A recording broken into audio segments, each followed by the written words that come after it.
midterm elections are now just 20 days away. And one of the unfortunate byproducts of that is we're going to be seeing a lot more of this guy. And I know what you're thinking. How is it possible to see more Trump? Because, I mean, he's already on the news. He's doing rallies. He's tweeting. He shows up in my dream where I'm marrying J-Lo. But when I lift up the veil, it's actually Trump. And then I still go through with it because all our friends already flew out and I'm not, gonna, lose the deposit. I'm not happy about it. But case in point, since just yesterday, the president has given not one, not five, but 3 separate interviews. Now, I don't know why I said it that way, but what's important is that President Trump has been sharing his thoughts on a variety of topics, including his favorite Chinese hoax, climate change. Yesterday, when the Associated Press told him that scientists say it is nearing a point where this can't be reversed, Trump responded, no, some say that and some say differently. I mean, you have scientists on both sides of it. My uncle was a great professor at MIT for many years, Dr. John Trump, and I didn't talk to him about this particular subject, but I have a natural instinct for science. Okay, that's interesting. Just in case you missed that, Trump says he doesn't believe in man-made climate change because his uncle was a scientist, and that means that Trump has a natural instinct for science. Now, he also says he never spoke to his uncle about climate change. He just has the science knowledge. It's in his blood, right? Now, I think that's cholesterol, but that's not the point.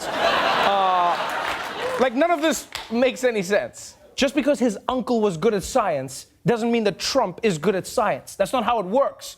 If a pilot has a heart attack, they're never like, is anyone on this plane related to a pilot? My cousin watched that Sully movie once. All right, you land the plane.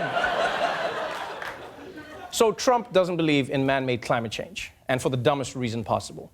But the question that everyone is really after this week is, does Trump believe Saudi Arabia was behind the disappearance and likely murder of Washington Post columnist Jamal Khashoggi? Right? And even as the evidence continues to pile up, Trump has seemed extremely reluctant to blame Saudi Arabia. Many people have suspected that it's because of money. And it turns out that Trump also suspects that it's because of money.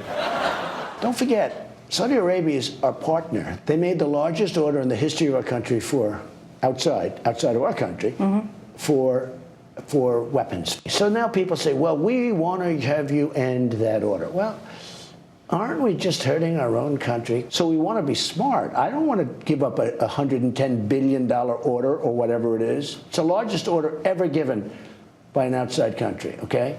And I don't want to give that up. Say what you want about Trump, but he wears his moral bankruptcy on his sleeve.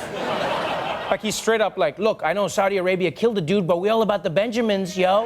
Yeah, these long ties don't buy themselves, folks. Because, in all honesty, other presidents have also had to make these types of calculations. But Trump is the only one who admits it.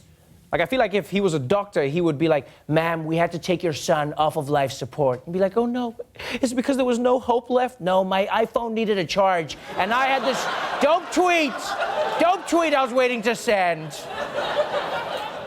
And President Trump is so eager. He's so eager to protect his possible weapons order that not only has he said, despite evidence, that he believes Saudi Arabia's side of the story, he's also said that they are the real victims here.